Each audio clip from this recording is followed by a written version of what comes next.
to be able to put this into our fleet to be able to properly respond to hazardous materials incidents throughout the county. Our Department of Consumer Affairs has been very busy working with the Attorney General's office on a statewide ban on synthetic marijuana.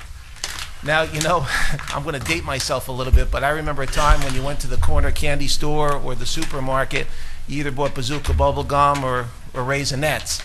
Now they're selling things like K2, Spice, Kush, Down to Earth, and Comatose candy. Synthetic marijuana in places that kids can purchase these items. Thankfully, the state had an epiphany, created a statewide ban on this, and our Consumer Affairs Department has been working with the AG's office to educate retailers about the necessary removal of these items from their shelves so kids don't avail themselves of it. And they're making them aware of the law, because then there will be enforcement to make sure that when kids go in, they're looking for Raisinets instead of something like that. On 3/18 of this month, we're going to have a household hazardous waste collection facility program at the Middlesex County College. It's one of our probably most famous and well-used programs in the county. It's from 8 o'clock in the morning until 2 at the county college.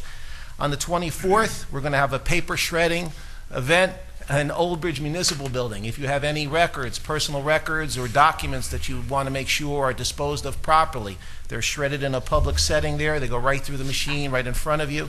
That runs from 9 to 12 in Old Bridge. In our traffic safety endeavors, we just received all of the entries for our, I guess it's our 12th annual 3D public service announcement video contest with our high schools. Pleased to tell the board that we received 28 entries this year from high schools on not only the ills of drinking and driving, but also distracted driving, which I think everyone knows is really a very, very important issue. People are texting and on the phone and creating accidents, putting people at risk. So we have two categories. There's a video category, 30-second public service announcement video, and a 30-second public service announcement radio spot. The entries are very, very good this year. We'll be having judging very shortly with a group of 12 independent judges, and we'll be awarding winners in those categories in another month or so. And last but not least, through our comprehensive traffic safety program, we just received approval from a statewide restaurant association to do the unveiling of a new initiative, which is going to be focusing on a new law in New Jersey. And those of you who may not be aware of it, I'll inform you about it today. It's called the Move Over Law. You may see more material coming out about this in the future, but if you're driving down a highway and you see an emergency vehicle on the side of the road, police, fire, ambulance, or tow truck, the new law says that you have to move over a lane, or if you're unable to do that, you have to reduce your speed to at least the speed limit and below. It is a safety endeavor that came as a result of a state trooper who was killed a number of months ago on one of our highways, catering to a car that had broken down and was unfortunately struck by a vehicle who came too close in the right lane. So there's a very important need for this. It is a law now, and we're going to be doing some great education in a cooperative venture with the Restaurant Association statewide, not only in our county but beyond our borders, to make people and drivers aware of this new law. And that's it, Director. Thank you very much. Thank you, Freeholder. Deputy Director Ron Rios. Thank you, Director. The Office of Information and Technology is implementing a new state-of-the-art email security system to guard against spam, viruses, and other related threats or malicious attacks to our data network. By using a computer application using cloud computing, or for us lay people, the application resides off our premises, it will result in a reduction in expenses, since it is cheaper to maintain this application in this manner. There's no installation cost to the county. I'd also like to report that the Office of Human Resources is currently updating our county administration building evacuation plan in the event there's any kind of evacuation necessary, and all our people that would be involved in that process. The Board of Elections is preparing for the annual school board elections in April, on April 17th. There are 5 Middlesex County municipalities that chose to stay on the April date, and the rest of them all chose to go in November in a cost-saving measure. Tonight, I am pleased to announce that the Freeholder Board is adding to the county's already strong and creative inventory of shared services programs by implementing and expanding Middlesex County community notification system. This incredibly robust communications tool can send thousands of notifications within seconds via phone, text, and email messages. It has proven to be an essential and most effective tool during emergencies, not only for us as a county, but for municipalities as well. During Hurricane Irene, the county, on behalf of Dunellen, Helmetta, Milltown, Perth Amboy, Plainsboro, and South Amboy, sent urgent messages to residents regarding storm and flood warnings, evacuation orders, and boil water advisories. The system allowed us to get out critical information quickly and seamlessly. The success of the system during the hurricane was the impetus behind our latest shared service offering, to expand use of this highly capable system for non-emergency events as well. Middlesex County's community notification system is the latest and an incredibly efficient way for us and for our municipal partners to communicate important information to our residents and all those who work within our borders. Tonight you will hear a presentation on just how many ways this system can assist our towns and, more importantly, our residents. Will a parade in town require road closures? A fire hydrant being flushed in a certain area of town? Has a municipal schedule changed? Or is emergency road work being conducted? Program participants will be able to send timely, accurate information via phone, text, or email messages to as large or small a group as necessary. Old Bridge has become the first town to embrace this expanded use, and right now we are working with Monroe Township and others to join us as well. Perhaps the most critical step in making this the most effective notification system it can be is to get residents, business owners, and those who work in Middlesex County to register. As the number of registrants grows, the effectiveness of the system increases. So tonight's presentation is the first step in a campaign to get the word out about this new system. We have a link to the self-registration page on our county website, www.co.middlesex.nj.us. Old Bridge Township will also place a link on its website. In short, Middlesex County's community notification system uses the latest technology to deliver fast, accurate notifications in any number of emergency and non-emergency situations. By joining our system, municipalities will save substantial taxpayer dollars, and the county will be able to use this communications technology to its full capacity. At this time, I would like to introduce Stacy Bersani, who will give us a brief overview of the system. Freeholders. As Freeholder Deputy Director Rios indicated, Middlesex County is offering a new shared service to our municipalities, namely Middlesex County's Community Notification System. It will serve all municipalities who decide to participate. Because the county has already purchased and implemented the system, we can offer it to our municipalities as a shared service opportunity, while at the same time take advantage of the system's substantial capabilities. Key benefits for all users, be it the county or any of the municipal partners, include state-of-the-art mapping capability and the ability to process thousands of contacts per minute for immediate notification.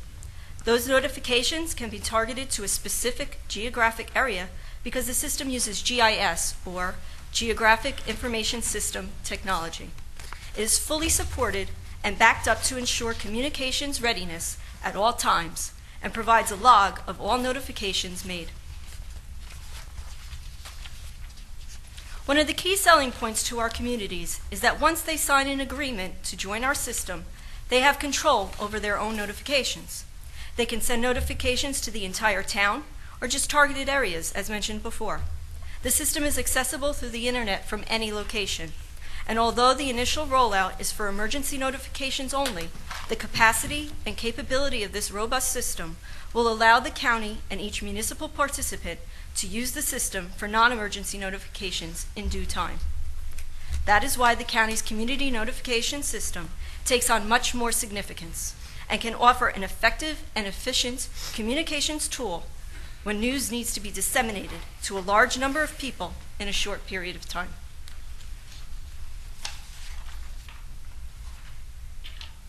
There are any number of emergency situations during which the system can be used, such as severe weather alerts, evacuation orders, terror threats, the others listed on that screen, and many more that we couldn't capture in one slide. As the freeholder mentioned, the system was used quite effectively during Hurricane Irene. The county continues to use the system to manage emergency notifications for those 6 municipalities. It also will assist in any other Middlesex County town that requests help during emergency situations. But as rollout continues over the next 12 months, there are just as many non-emergency uses for the system. As the freeholder mentioned, municipalities can broadcast through phone calls, text messages, emails, any or all public, service, or community-wide announcements. They can alert residents and people who work in town of street closings, changes to municipal schedules, or for any number of possible uses. Also, as mentioned, Old Bridge Township is the first municipality to embrace the community notification system's expanded uses. It is joining us in our efforts to encourage residents and those who work in Middlesex County to register for the system. Monroe Township and other municipalities also have expressed keen interest in using the community notification system for emergency and expanded uses. The towns are recognizing the benefits of this incredibly robust system, and we fully anticipate that participation will expand quickly. There's a very critical next step. As Freeholder Rios said, our next task is to get people to register for notifications. Tonight's presentation is the first step in our campaign to encourage people to sign up. We have placed a link to the self-registration form on our website at www.co.middlesex.nj.us. We also will be sending out press releases explaining the program. The self-registration portal, as I said, is available right now on the Middlesex County website. The address you'll see there at the bottom of the screen. And you can register multiple phone numbers and email addresses. Once at the self-registration portal, you will have to agree to the terms and conditions for use. You will input personal information and then input contact information, including home and work phone numbers, cell phone numbers to receive calls and text messages, and email addresses. You also have the ability to sign up for either emergency or non-emergency notifications, or both. And that is all I have. Thank you, Stacy. That concludes my report, Thank you, Director. Deputy Director. And Freeholder Charlie Tamara. Thank you, sir. In our County Economic Development Study, on March 9th, Middlesex County Employer Legislation Committee unveiled the Economic Development Study. At the Renaissance Hotel, Freeholder Director and I stated their commitment to the economic development initiatives for the county. I introduced the new development head for the business development and education, Kathleen Shaw, who will be spearheading this initiative. Delta Group report findings were presented by Kathleen Shaw. Kathleen provided an overview for the economic development study and goals for implementation. The initiative will continue to be strengthened by our public-private partnerships that began this process, directed by boosting our economy and bringing businesses and jobs to our community. Our Cultural Heritage Commission on Saturday, March 17th, that's this Saturday, started at noon, an afternoon of history and archaeological at the East New Jersey Old Town Village, River Road in Piscataway. Park your car at the village, take a shuttle to the Cornelius Low House to see the new exposition. History of the film from 1890 to 1960 in New Jersey. A fascinating look at the birth of movie pictures. And let's all remember that Thomas Edison invented the camera. You will be returned by shuttle to the village in time for the afternoon for presentations. 1 p.m. to 3:30 p.m., the village, you will hear the best historians and archaeologists in New Jersey talking about the recent discoveries and findings. Among the topics will be American African community of Timbuktu in New Jersey. They'll also be speaking about two very old cemeteries, the Perth Amboys, in Perth Amboy, the St. Peter's Church, and the 17th century Piscataway Town Commons right in Addison. Registration is required. Please call the commission at 745-4489, and the village is ADA accessible. In our Workforce Development Department, this past Wednesday, there was a job fair at Middlesex County College at Craby Hall on Woodbridge Avenue in Edison. Over 33 employers participated, and we had 350 people who attended to seek employment. The co-sponsors were the New Jersey Department of Labor and Workforce Development, Middlesex County Office of Workforce Development, and Middlesex County College.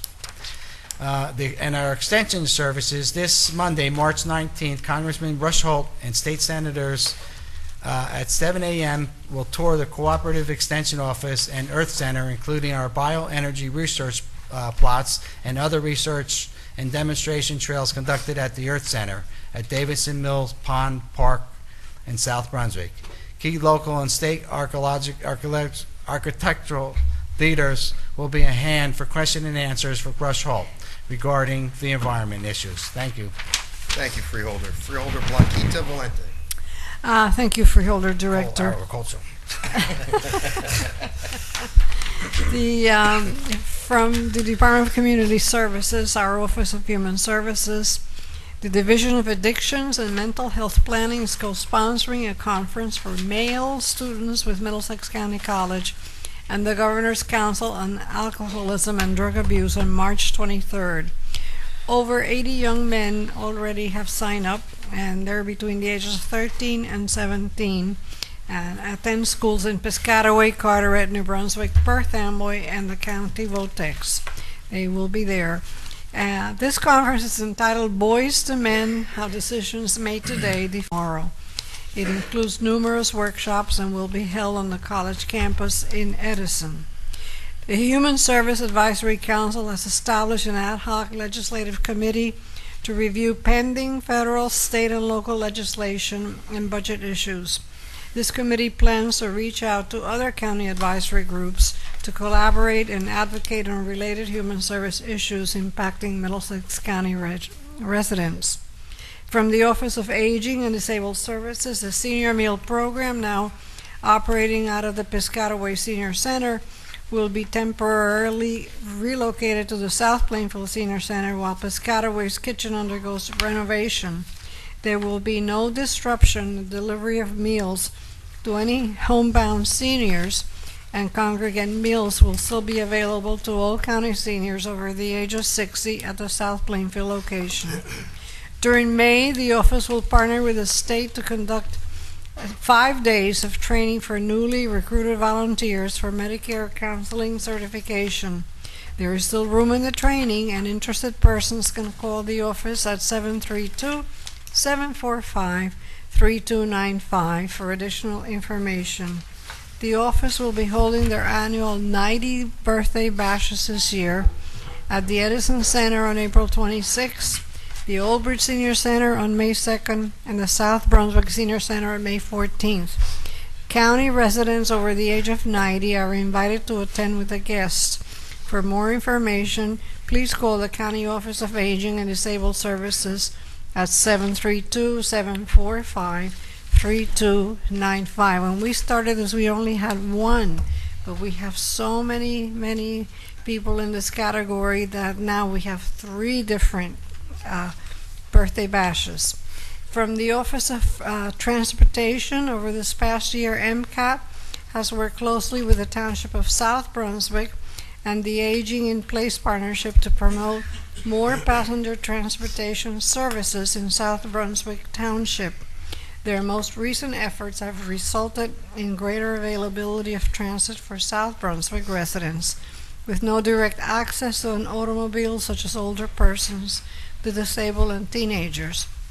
Aging in Place developed a user-friendly guide on how to use the M1 bus route, and copies of this guide have been provided to all the freeholders.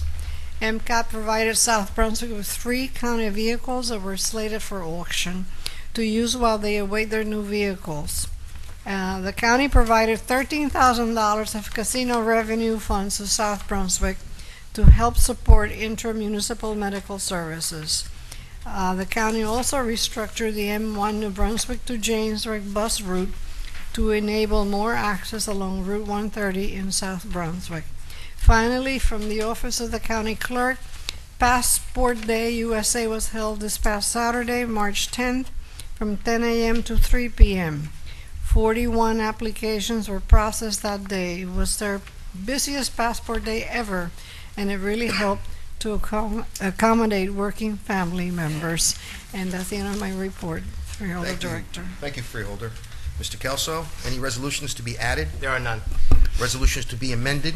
We have one resolution to be amended. That's Resolution 120452, the Human Resource Report. Before the freeholders, you'll find sheet 11. Essentially, these changes involve the deletion of a new hire, Anthony Christopher Smith, who has declined a position.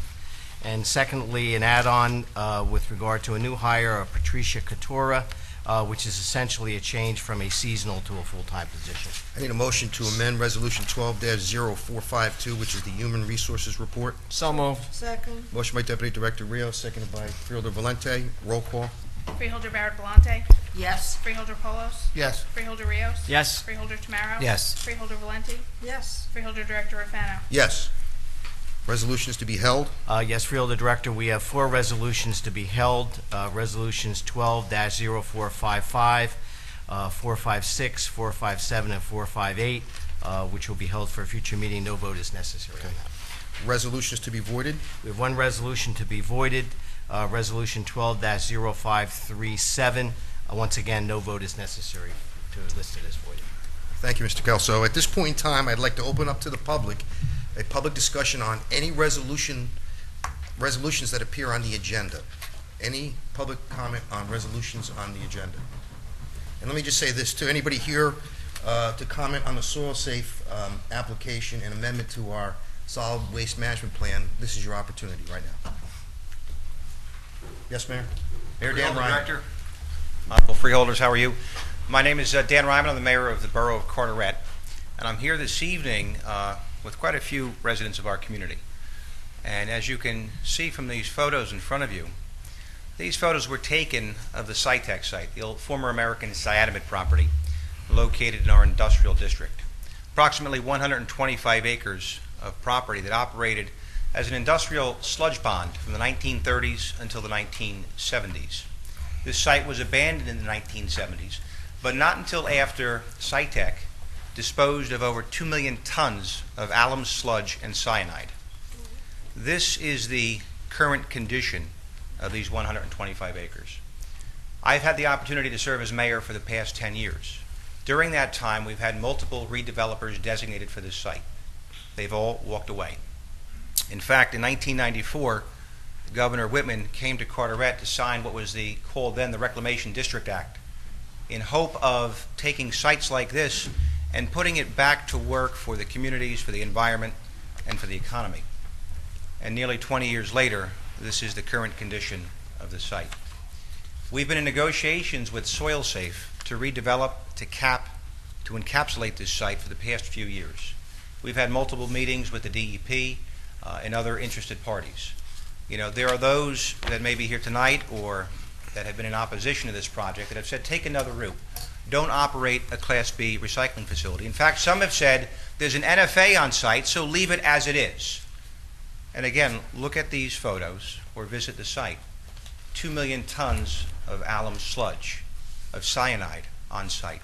25 million gallons of water a year leaching into the Rahway River, contaminated with cyanide and many other chemicals that were simply left on this site by Cytec Industries. The resolution in front of you tonight, 12-0545, would allow Soil Safe over the next few years to operate a Class B recycling facility in town. They wouldn't be bringing in any hazardous material.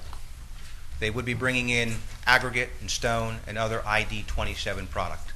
What's in front of the board tonight doesn't have anything to do with the NFA. That'll be handled by the DEP. Ultimately, that's their jurisdiction. What's in front of the board is simply a resolution to amend the county solid waste management plan to allow for the operation of this facility. Out of the 125 acres on site, 25 acres would be ultimately used for redevelopment. 55 acres of wetlands would be preserved forever. Another 45 acres of uplands would be preserved forever.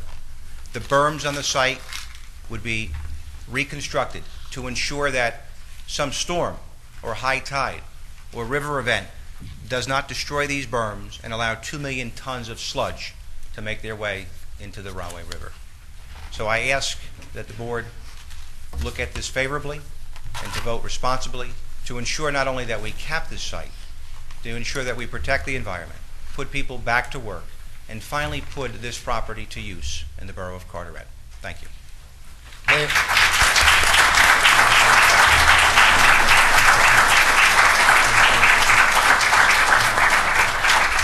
Before I forget, remember there's a 5-minute rule. I forgot to announce that before. Since he took most of my thunder, I'll probably be less than 5. Thank you, sir. My name is, thank you for permitting me to speak at this point.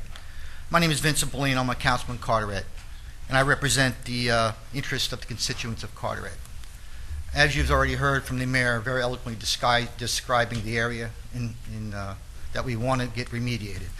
Part of the remediation process will protect the constituents of Carteret in the future. As a child, I used to play down there prior to I-Port. There's a little waterfront. You could jump off the bridge and go into the water, not knowing what would happen. Over the past years, I'm a direct recipient of what chemicals can do to a body. All right. Thank God, I'm okay. But we want to protect the interests of the people in the future, especially our children and our grandchildren. By remediating this area, capping it off, protecting the interest of the people at this particular point in time is a requirement. So when I'm sick, when you're sick, you go to a doctor. I'm coming here today. You're the doctor for my community. We need to get this remediated. We need to get it cleaned up, and we get it capped with the soil on it. We could use it. Even if it's only 1 acre, it's progress. It's going forward. It's clean. Thank you for your time. Before you sit down, there's other council members here. Could you introduce them for me in the audience? Yes. We have Sue Naples sitting on the end. We have Jorge Diaz. He's here someplace. He's in the back. Skippy Sitars is right here.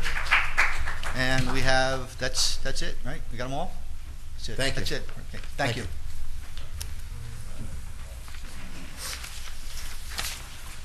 Good evening, Freeholders. My name is Father Deacon James Cairns. I am currently assigned to St. Demetrius Ukrainian Orthodox Cathedral in Carteret. And I speak to you tonight not only as a member of the clergy of Carteret, but more importantly as an engineer. I have spent the last 17 years of my life working in construction management, and civil and structural engineering. And on behalf of myself and my parishioners, I urge you to allow the Soil Safe project to go forward. The remediation of brownfields in the state of New Jersey and of Superfund sites has been a critical issue for many of us, especially here in Middlesex County. I remember not many years ago, but about a decade ago, I worked on the Hamilton Boulevard project going through South Plainfield. And as you know, there are many Superfund sites through that town. So I would like to see Carteret cleaned up the same way that you cleaned up, or the DEP cleaned up South Plainfield. I'd like to be able to see a site where my children could go down and walk amongst the river and see the natural beauty that is the wetlands. And I urge you to allow Soil Safe to bring in and start their recycling plant and cap this disaster that is sitting there and protect not only the existing location, but protect the Rahway River and our oceans where it leads to. Thank you very much. Thank you. The director, members of the board, I'm Councilman Sitars from Borough Carteret. I'd like to shed a little light on this. I've been employed by GATX Kinder Morgan for 50-some years, and we had some tanks adjacent to the area that's in question right now. And at times when cyanamide, I knew it as, would pump the liquid in, it would be fine. But once they closed up shop and they moved out, nobody was pumping liquid, and it dried out. And when it dried out, it became a dust storm. When we'd be working on a tank out there, take us 3 or 4 months to get a tank back in shape. We'd be working there, and sometimes you'd have to shut the job down because you couldn't breathe with that dust blowing around, and everybody had to go take cover and that. But I think what the mayor is doing right now, I think it's the right thing. I think they should have done something with this a long time ago. Thank you.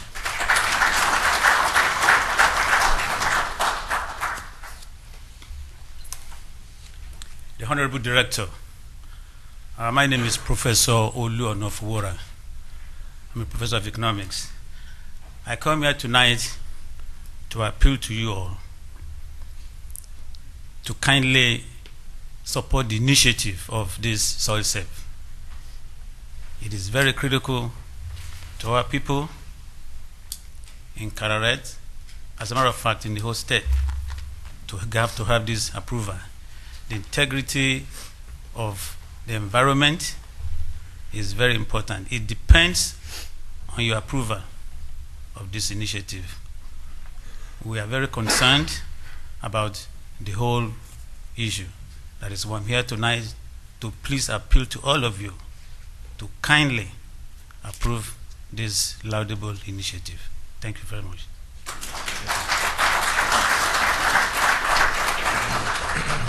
Anybody else in the public? And remember, not just soil safe, it's any resolution that's on the agenda. Anybody else in the public? Yes, sir.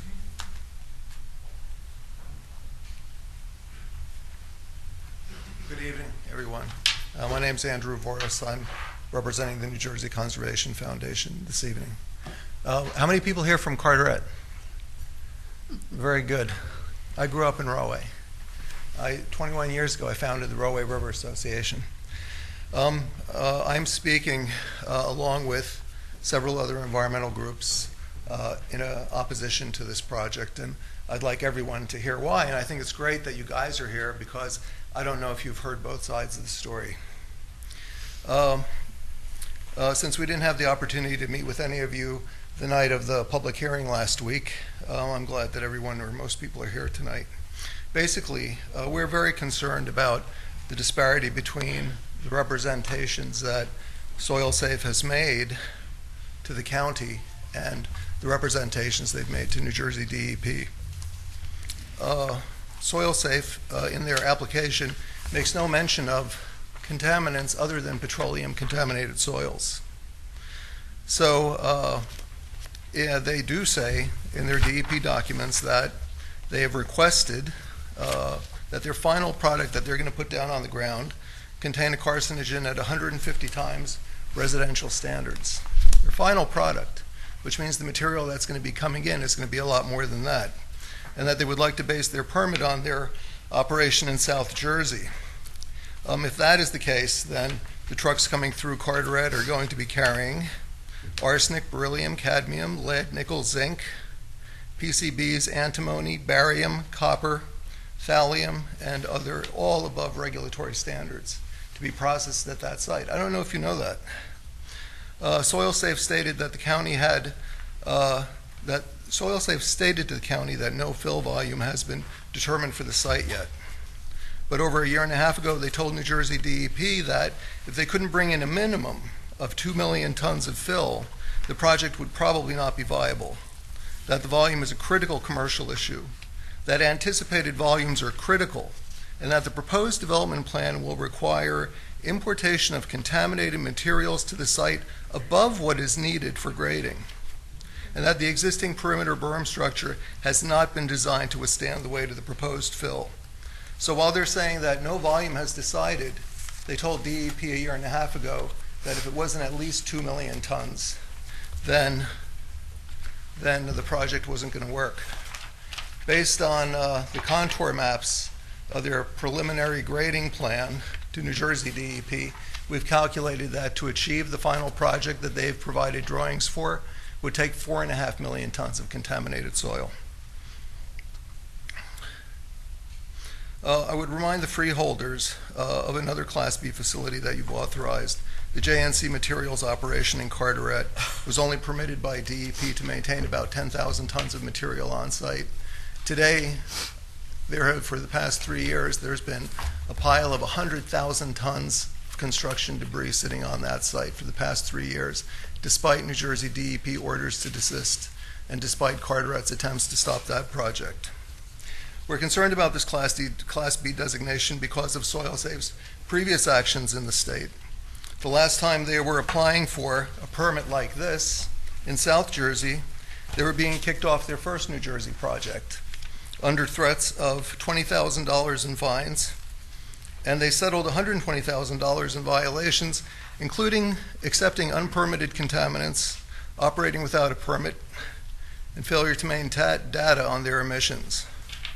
Just before they moved off that site to their next site, a 500-foot-long section of their landfill remediation collapsed into the adjacent wetland.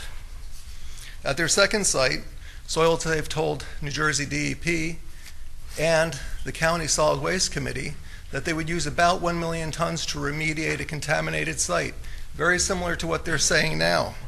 9 years later, they've placed over 4.5 million tons of petroleum-contaminated soil on that site. They also have a long list of violations down there, including stopping reporting in the 9th month of their operations and continuing to accept almost 50% more than their permit allowed them to for that year.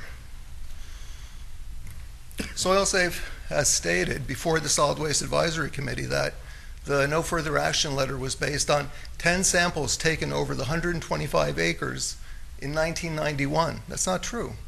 The NFA is based on 7 years of water quality monitoring. Thank you, sir. So we're concerned for these reasons, and we'll continue. We would like to reach out to you so that you know what is actually being proposed for the site. Very different than what you've been told. Thank you. Anybody else in the public? Good evening. My name is Brandy Chapman. I'm a conservation intern for Edison Wetlands Association. I'd like to comment on the proposed soil recycling plan for the SciTech site in Carteret, New Jersey. The current condition of the site is actually better than what would result if SoilSafe were allowed to follow through with this project. Currently, the primary component of the slurry placed on the site is gypsum, which is the most common sulfite material. We know what minor contamination exists at the site, but we do not know what potentially dangerous materials could be in the minimum 2 million tons of highly contaminated soil that SoilSafe has asked to be allowed to import through Carteret and onto the site. I would like to reiterate the fact that, logically speaking, adding a variety of new contaminants to any site, no matter how contaminated it is, does not make it cleaner. In this case, petroleum-contaminated soils with additional metals contamination does not remove any contaminants, it only adds them, along with thousands of gallons worth of petroleum contamination that is not already present directly along Rahway River. Thank you.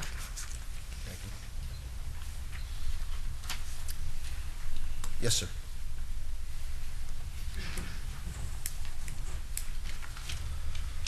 Hi, my name is Russell Baker, and I'm a current member of the Edison Wetlands Association. I'm here tonight to voice my concerns regarding the application of the SoilSafe project that is set to take place in the borough of Carteret. Upon learning of the project's initial plan, I found it extremely troubling that a company would ever consider bringing in large amounts of toxic material as a viable option for a remediation effort. I've consistently wondered to myself, where is the rationale in that line of thinking? How could one ever justify building a landfill for materials that another state requires to be removed from it and call it an environmental remediation? This is what I fear SoilSafe is attempting to do. They're planning to bring material that has already been deemed too toxic to remain in the ground by the state of New York, as well as many other states, and are requesting that it be brought straight into New Jersey. While I'm aware that SoilSafe identifies itself as a recycling company, the recycling in New Jersey so far seems to consist of bringing in contaminated soils from different states and putting it down next to the recycling plant. I don't understand how this constitutes recycling. If a recycler took glass bottles, ground them up, and then placed them in a landfill, would that be considered recycling? Anyone familiar with how some industries have co-opted words like organic and environmental services should be able to see that this is another instance of an unpleasant reality hiding beyond a pleasant label. I would implore the Board of Freeholders to use their common sense and realize that this facility is not a recycling operation. There are many other ways this problem can be fixed and should be fixed, and I feel it's imperative that we start exploring them. Thank you. Anybody else from the public? Motion to close. Second. Oh, I'm sorry. Oh, I didn't see them. Evening, my name is Bill Roberts. I'm with SoilSafe. Glad that we have an opportunity to address some of the things that have been said about us tonight. I'd like to tell you that we were invited up here by the new landowners. They have an extreme geotechnical problem at that site, and they know that we have a system and a process that makes material from recycled materials that will address it. There's been a lot of things I think that we've already presented in the record, and hopefully you've seen and heard many of the things that were talked about tonight, but I would like to just talk about some of the latest accusations, or whatever you want to call it. We have no interest in bringing anything at 150 times any kind of a residential standard. We've never asked for that, and we have no intention to do so. There's an NFA on the site. It's a conditional NFA. It allows us to bring in materials for fill at non-residential standard. It also allows us to ask for an increase if there is anything, and we are going to ask for a PAH increase with DEP. The reason for that is there's existing PAH contamination throughout the site at 300 times that standard. We are looking at something around 15 to be able to accomplish this job. The volume of has been spoken about many times. We don't know what the volume is going to be. We have to cover the site. We're looking at something approximately 7 feet thick to be able to give it the structure that we're going to need to cap this site and to allow for any kind of a development on that 25 acres. We also have to control the water. The arsenic issue that was brought up before is off the table. The city asked us if we would be willing to take some material with arsenic in it. We talked to DEP and our engineers and the LSRP. They said no. That is off the table. We've never been kicked off of any site anywhere. I don't know where that's come from. $120,000 in violations. Again, have no idea where that came from. We got into a lawsuit with DEP over an issue on reporting. Because one permit said we had to report this way, another permit said we had to report that way. Commissioner Jackson stepped in and said, settle this up, and we did. Nothing has ever collapsed into any wetlands. The long list of violations, we've had 7 violations in the last 9 years. 6 of them are administrative, that's bookkeeping, not reporting on time, self-reporting things that we may have done wrong and found out that we hadn't. So all of those things, I think in that long period of time with 8 major permits on a site, that's a very good record, and we haven't had any for 4.5 years. Taking 50% more than allowed in 1 year, I can go on and on. I think I've addressed things that need to be said. It's just this. Without the Class B, we can't do anything on this site. This is the 4th of 16 permits that we need to get. We're not trying to skirt anything. We've opened up our discussions with Carteret and DEP, and we've had a very good response from the professional response from both the county and Carteret. We look forward to being good neighbors here. Thank you. Thank you.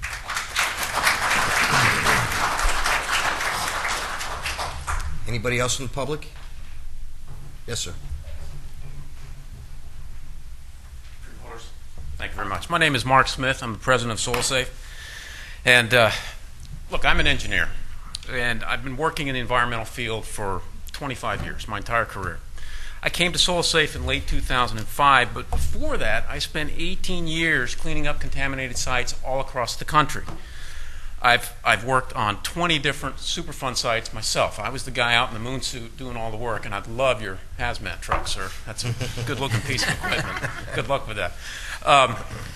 I've personally managed a number of multi-million-dollar, multi-year contracts for the Department of Defense, the Department of Energy, for the Bureau of Reclamation, And I was also involved heavily in 12 years working for EPA's Region 2 and 4 doing emergency response cleanup under ERCS and ERS contracts.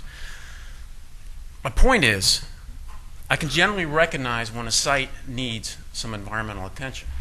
This site, this former SciTech site in Carteret, needs some attention. Is it the worst site I've ever seen? Certainly not. Certainly not. But it definitely needs some attention. So the conclusions based on what we found, what prior studies have found, what all these pictures show you, they're indisputable. The facts are indisputable. The site needs some attention. So the question is, from property owners' perspective, they said, all right, how do we get this done? The property owners identified many of the salient geotechnical and the structural issues, as well as the financial challenges associated with cleaning up this site. That's when they reached out to SoilSafe. And they recognized the type of work we do, the type of recycling we do. They recognized what we've done on almost 20 million tons of soil in our history. They recognize the product. And by the way, when we talk about is recycling glass and throwing it in landfill recycling, what we do is recycling. It's recognized by the NAHB, and here's the certificate. It is a green approved product for recycling. That's what we do. So, look, we're still very much in the throes of the remedial investigation and design of this project. That is all being done contemporaneous with these proceedings, with all of the permitting and planning that is also going to be done with the DEP.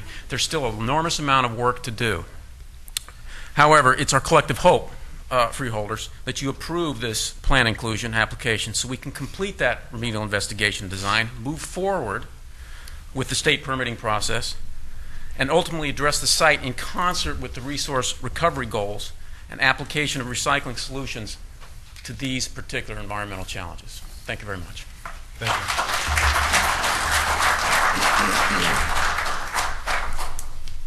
Yes, ma'am. Good evening. My name's Debbie Manns, and I'm the Executive Director and Baykeeper for New York, New Jersey Baykeeper. We're an environmental organization that's been working to protect, preserve, and restore the Hudson-Raritan Estuary for over 20 years.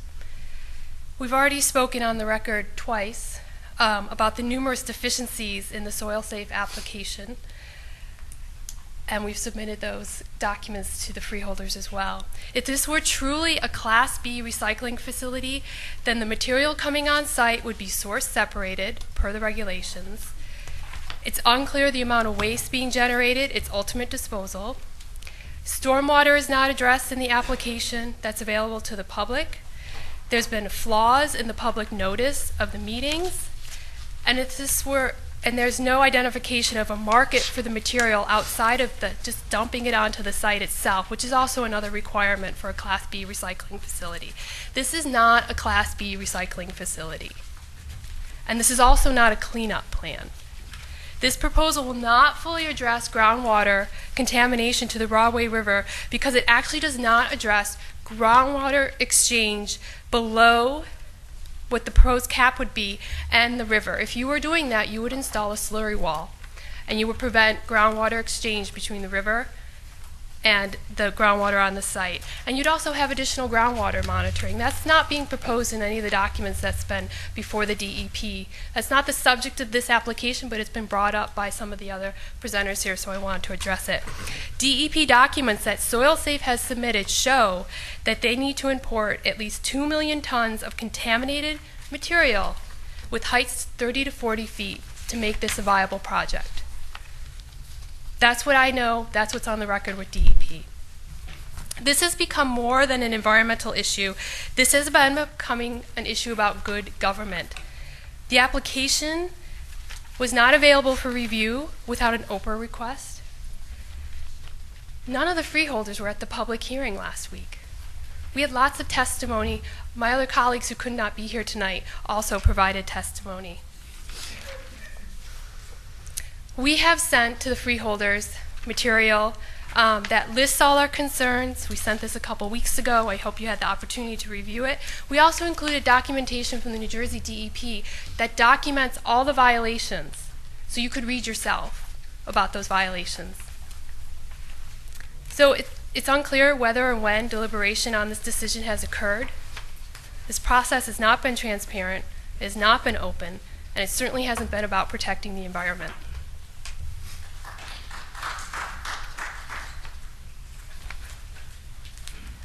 Good evening. My name is Deborah Balawarchik. I'm a former council member from Carteret. You know, it's strange. I remember back in the 90s when I was on the council, we couldn't get anybody to look at this site. We couldn't get anybody to clean it up. Now there's someone that's come in with a plan. I reviewed the plan. I think it's an excellent plan. It is what she just referred to as Class B recyclables. It is. Everything will be separated. Maybe she needs to go back and look at the plan and understand what's going on there. I think for me it's interesting right now because I moved away for 5 years, but I kept coming back to Carteret to see what was going on. Our daughter was in the military, we were in California. We looked at one another one day and said, let's go back. We want to go back home. Carteret is unbelievably changed since I left in 2002 and came back 2 years ago. It's a beautiful town. The mayor and council in Carteret have done a tremendous job cleaning up other sites. You have beautiful apartment complexes that were, well, actually built on what my husband as a kid growing up would have said, I went ice skating on the acid pits. That's where you had kids in the 1950s ice skating. But it's all remediated, it's all clean. There are beautiful buildings there now. People and families live there. What I don't understand about this right now, the opposition is something, to me, doesn't smell good here. I don't know what's going on other than maybe there's 2 or 3 other companies that want this particular job that didn't get it. Maybe there's sour grapes going on here. Or why would they be interfering in what is the borough of Carteret's business in cleaning up our own town? Why don't they go back to their own cities and towns and clean up their messes? Let us take care of our own in Carteret. That's one thing about Carteret that I think everybody's always understood. We take care of our own, we clean up our own messes, and we don't appreciate when someone comes in from out of our town to tell us how we should live and what we should do. This is an excellent plan. It's going to clean up a huge mess and bring the town back some ratables. Part of it, no. It's dead forever. But let's not let the wind carry it places it doesn't need to go. And how do we all know here, especially these people that want to leave it just lay there for another 20 years and let more stuff go into the Rawway River, which you probably couldn't find a fish in there now from all the stuff in there. Why don't they think about what they're doing? It's our town. We want to keep it our town. We want to clean up our town. And I say, you know, personally, shame on them for coming into Carteret and telling us how we should handle our own business. We're proud of Carteret. It's a town that's come a long way in the last 10 years under this mayor and his administration. And I think that personally, they should butt out and leave us alone.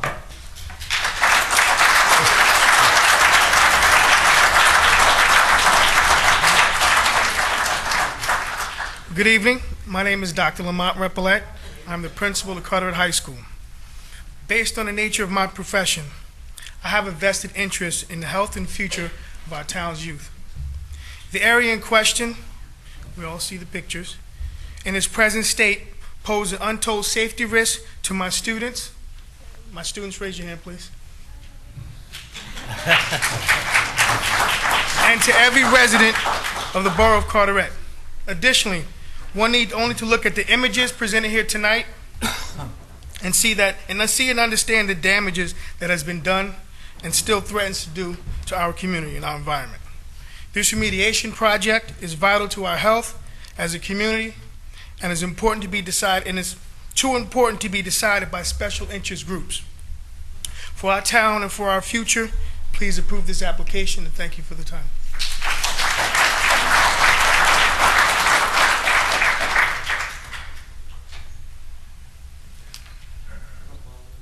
Freeholder Director, members of the Freeholder Board. My name is Tim Dillingham. I'm the Executive Director of the American Littoral Society. And that's a environmental organization that is interested in fisheries, clean water, and a clean environment. To go to the lady's comments just a little bit earlier, the members that I have in my organization, which are nearly 5,000 people who fish the state of New Jersey, who eat that fish, who use the waters, we all live downstream. So what happens in Carteret is of concern to more than the folks that live in Carteret. But I will say that we share the goals and the aspirations that I've heard folks speak to tonight. Everybody wants this site, as Mr. Smith even said, which is clearly in need of being addressed, to be safe for the environment, to be a productive part of the community, to have that opportunity.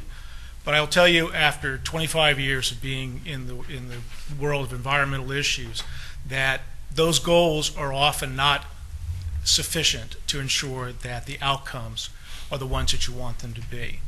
The concerns that the environmental groups have raised, that have addressed the issues, been supplied to the freeholders, speak to the issues about what's going to be done here, how it's going to be done, not the end point of should the site be clean and safe and productive. There's no disagreement there. It's a question of, is the proposal that's on the table now going to get you there in a way that meets all those goals which everyone shares? So, our ask to you tonight is to not to move forward in this, but to look closely at the questions that have been raised, to look hard at the record, and to do that publicly so that it can be fully vetted, so that those goals that everyone shares are ones that are going to be assured. Because there are as many stories in New Jersey about where we failed because we didn't take our time to do this right, do things right, as have succeeded. Thank you.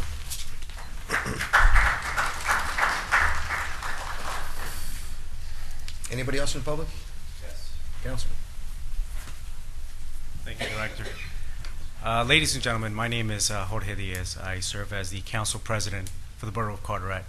I have served the community for 7 years, and I've also served on the Planning Board for the last 9. I'd like to reiterate a few things that many of our residents have already said. This is our town. Carteret is our town. I'm here with about 40 residents from Carteret, and I'd like everyone who's here from Carteret to please stand for a moment. And I ask you to remain standing because you have heard testimony or comments and recommendations from many people here, but you haven't heard from all these people that are standing. But they're standing here because they support an application that came before the Planning Board and before the Mayor and Council. A meeting that was publicly held and not attended by either one of the 4 people that are here to oppose this resolution. They had an opportunity to come, to ask questions, to listen to the application, an application that we found unanimously favorable for our community, that we found as a viable option to remediate the site. And I simply ask you, as the gentleman who said that he was from Rahway, although not Carteret, it is a neighboring town, notice that no one else mentioned where they're from, because they're not from Carteret. But I'm going to use his own words. He said, use common sense, and I'm asking you to use common sense. And I'm going to ask you what all residents ask of our elected officials, of you as elected officials, to listen to the people of the community and make decisions for the people of the community and listen to their wishes. They don't have to say anything. They're standing here, showing their support. And I want you to take that into consideration. That's a strong showing from our community. Thank you. Thank you.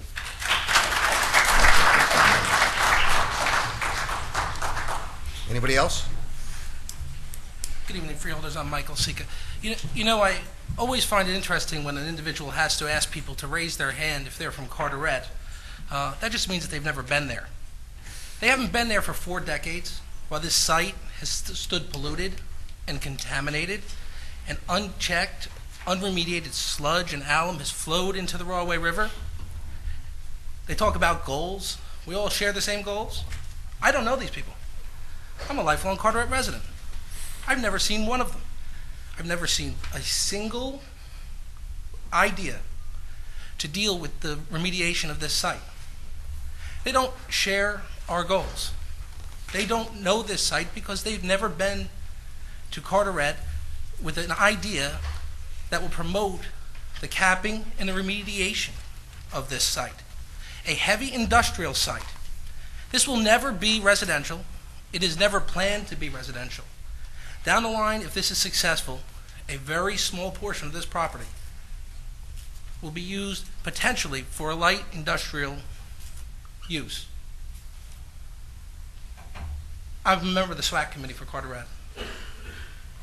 I was at the hearing.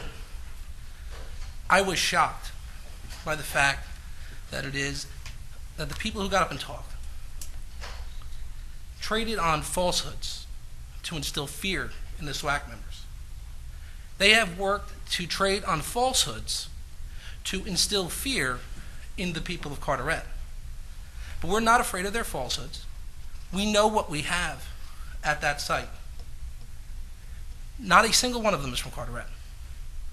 Not a single one of them cared enough about this property over the last 40 years to propose a single idea to remediate it. Carteret has worked for decades trying to find a solution to this toxic wasteland. We found one. The SWAC committee voted unanimously. Now they come out of the woodworks. I would not be shocked to find that some of them were funded by competitors of this company. They are obstructionists by opportunity. Because it is that they have an opportunity to benefit, it is that they've now decided they're going to show their faces in Carteret and tell us what's best for cleaning up a contaminated site. Not a single idea. There's a different way of doing it. Did you hear it? Did you hear a single idea about the better way to clean this up? No, because they haven't thought it out. They are opposers. They are not solvers. The people of Carteret are solvers. This administration are solvers. This company is full of solvers. And I'm going to ask you tonight to respect the wish of the people of Carteret, to take the responsible action. Do not be environmentally irresponsible like the people who got up here tonight in opposition of a project which will stop the flow of 25 million gallons of groundwater runoff, contaminated, that flows every year into the Rahway River. Do the responsible thing. Support the people of Carteret. Give us an opportunity to preserve the 45 acres of wetlands, to preserve 55 acres of uplands. Give us the opportunity to return a small portion of this property, which is not adjacent to the river, by the way, the portion that they want to use, to economic viability. That is what the people of Carteret deserve. That is what the people of Middlesex County deserve. The people of Carteret and the people of Middlesex County do not deserve to be held hostage by this group of environmental radicalists. Thank you.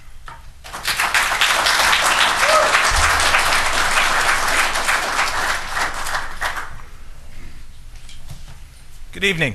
My name is Al Free. I'm the president of E-Star Environmental.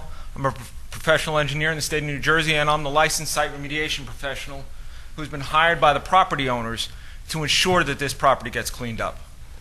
The property owners do not have a choice. They have a contaminated site. Under the regulations, it needs to be remediated. Now, how do you remediate it? Well, there's a lot of options, but certainly the most viable option we're seeing right now is to cap the facility. You need to cap it, and you need to cap it with a structural material that will support weight. That sludge has no strength. It cannot support anything. But as the LSRP, it's going to be my responsibility to make sure that that material that gets put down on this property meets the guidelines that will be established in the remedial action work plan. Some people here complain that the soil safe process was not recycling. I completely disagree with that. I would not allow material to be put down on the property if we're not recycling. They say it's just being dumped. It's not. The material is going to be screened, it's going to be processed, additives will be put into the material to improve its structural integrity, as well as encapsulate any incidental contaminants that may be in there. All of the material, before it even comes onto the site, is going to be fully characterized. And I will not let any material be put on top of those contaminated lagoons until I have approved it. So, I'm thinking that the site is going to need this. I know it needs this remediation, and the soil safe process in order to do it using the Class B is the appropriate way. Thank you.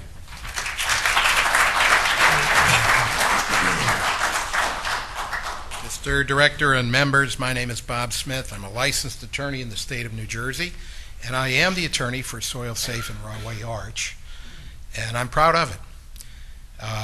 I do not represent applications generally for environmental issues, but in this case, I felt a personal compulsion to do so.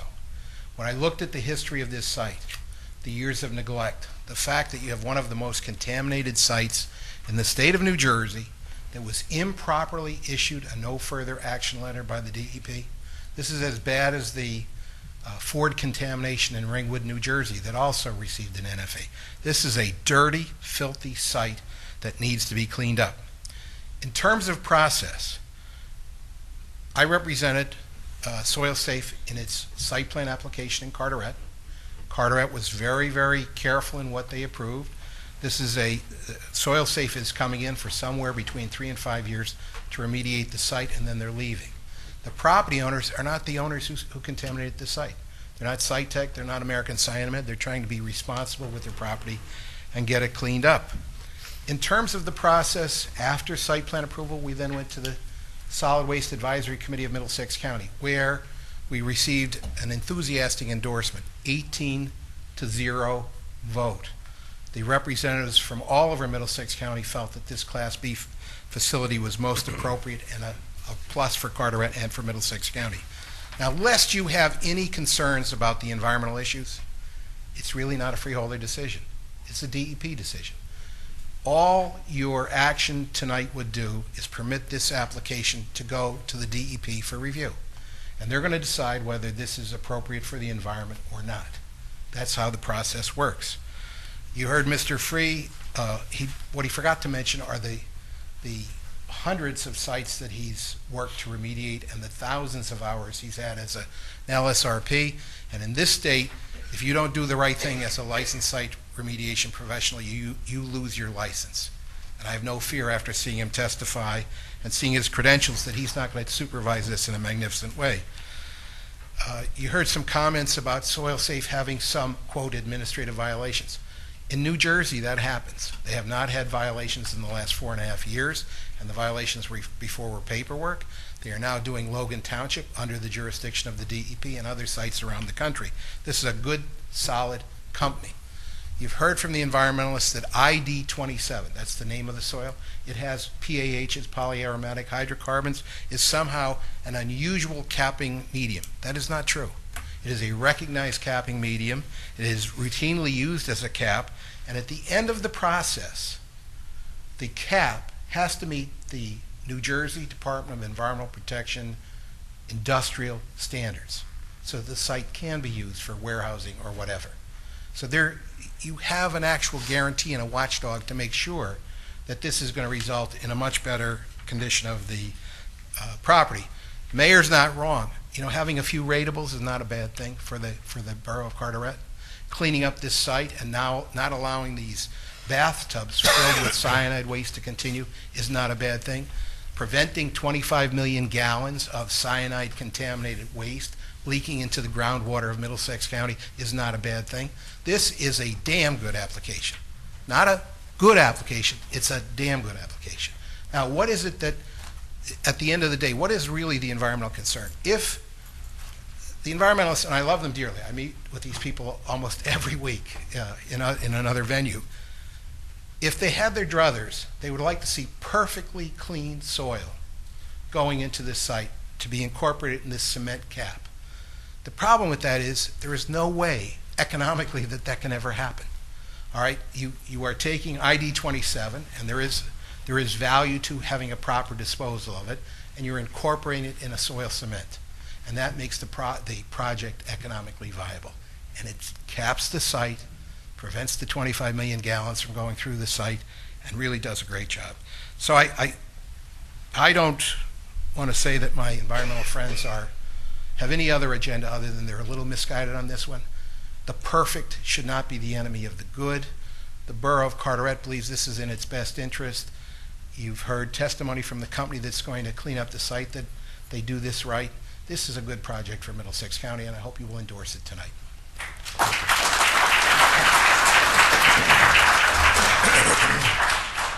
Anybody else from the public? Motion to close. Second. Motion by Deputy Director Rios, seconded by Freeholder Valente. All those in favor say aye. Aye. Any opposed? Next on the agenda, items to be removed from consent agenda and voted on separately. I know, Mr. Kelso, I have two. 12-0476 and 12-0477, and they're located on page 7 and 8. Mr. Kelso, I have one, 12-0461. Okay. Anybody else? Okay, I believe that we need a motion to adopt the consent agenda.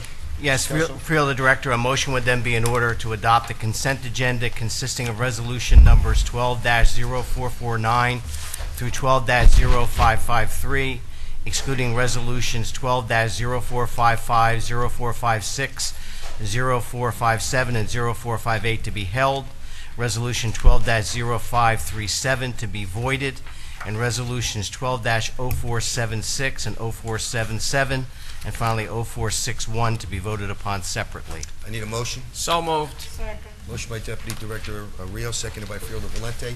At this time, I would give my freeholder colleagues opportunity to comment, but before that, though, I want to hear from County Council, Mr. Kelso.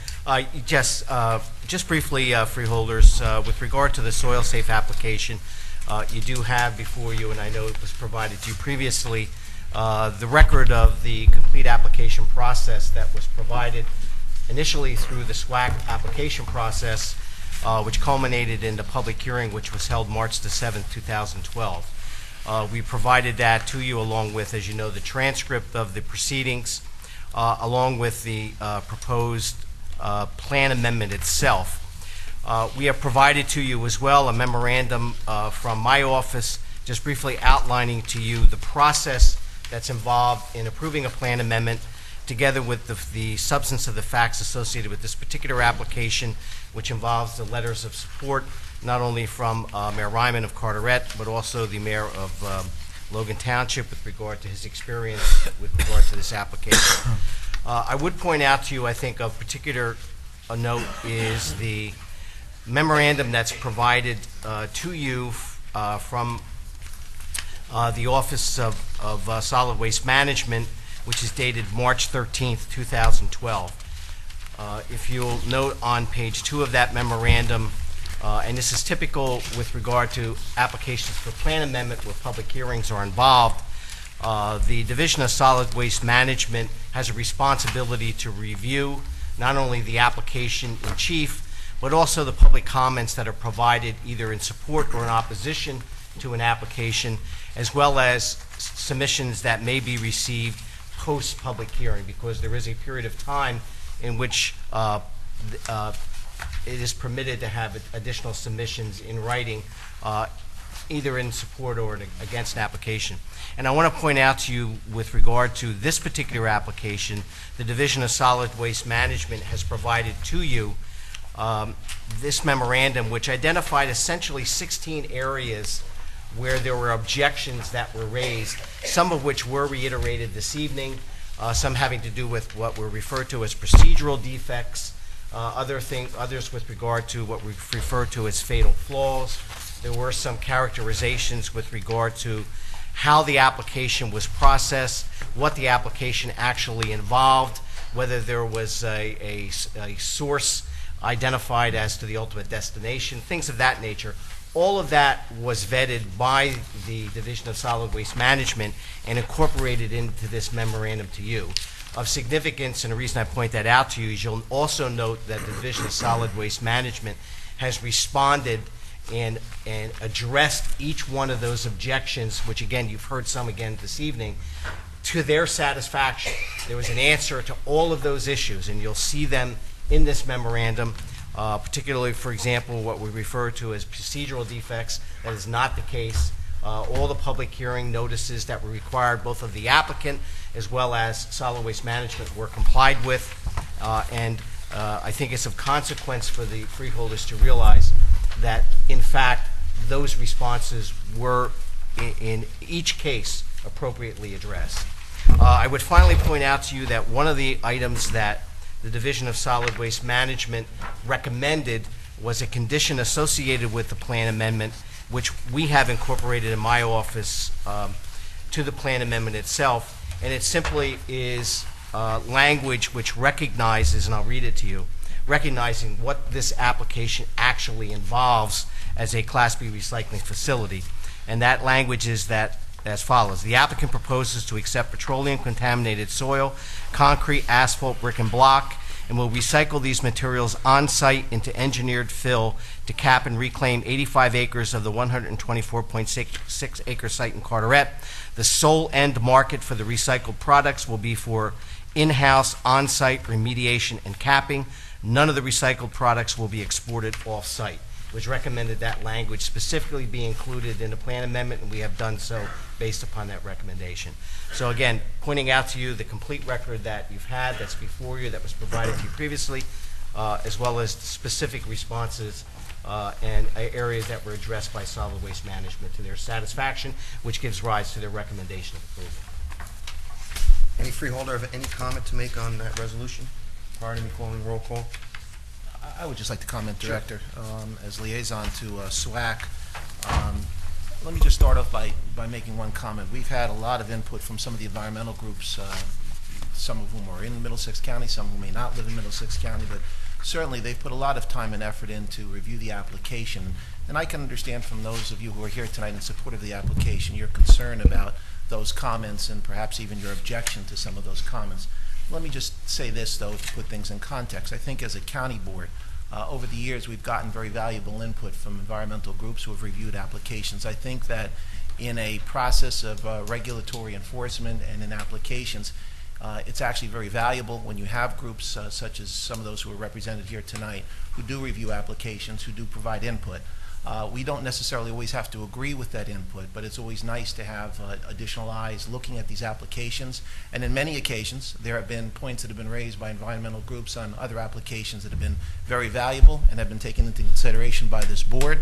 There have been changes and amendments as a result of that input. So I want to thank them for taking the time and effort to go through this with a fine-tooth comb and make their representations. Having said that, and having read the comments, and to the comment that was made by one of the groups where we didn't attend the meeting, that may be true, but members of the board were provided a complete transcript of all the comments that were made at the public hearing. We had opportunity to read that, as well as accompanying documents that were provided to us by not only the environmental groups, but by the applicant, by supporters of the application.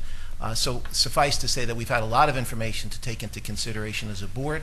We've had an opportunity to discuss that amongst ourselves at various times, consult with our professionals, and certainly with our SWAC, who again, as it was mentioned, was in unanimous support of this application. There has been a lot that's been talked about tonight on everything from what will be built there to stream encroachment issues, DEP regulations, Army Corps of Engineers has almost been brought up. What I'd like to say is that as a freeholder board, we have a very finite area of responsibility when it comes to this application. And that finite area of responsibility has to do with the application that's before us for the approval of this facility. Many of those other issues, although important to the future use of this property and to those of you who are here in support of it, are really not within our purview. When it comes to the specific area that we're responsible for, I believe, and I can't speak for the other members of the board, they will certainly comment or vote on their own, but as a member representing SWAC, that this has had a thorough evaluation, that it seems as though it has met the criteria that we need in order to vote and approve it for inclusion in our plan as an amendment to our plan. We have a history of supporting these types of facilities within Middlesex County and recycling facilities of various natures throughout Middlesex County, recently approving one just last month for a different type of recycled material.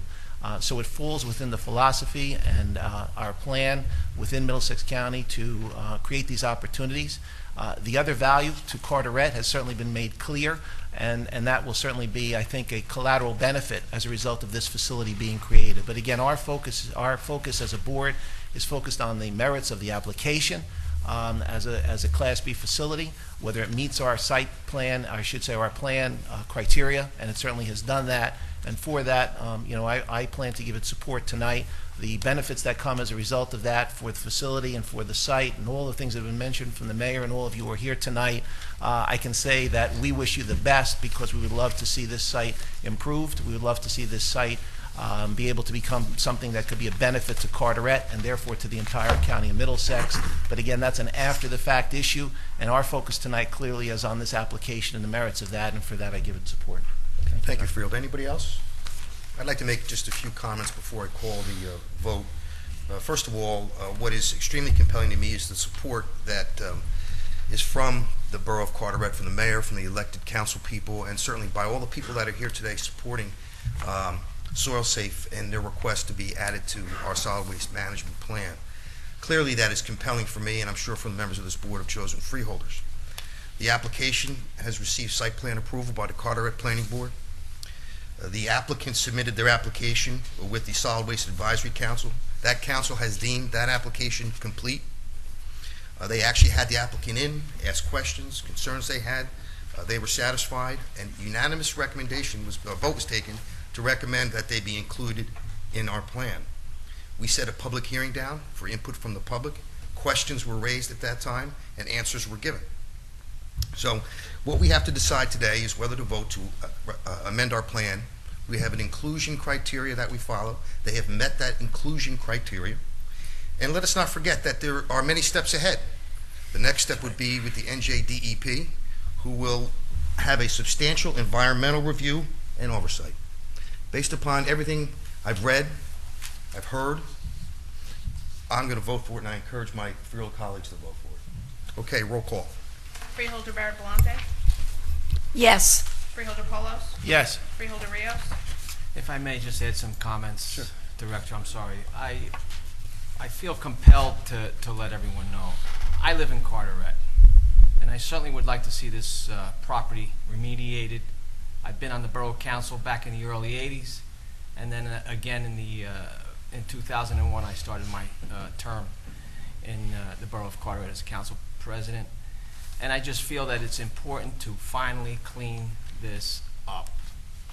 It's been a project that's been sought by many administrations, and I just think it's important that we finally put this to rest and move on in a positive direction.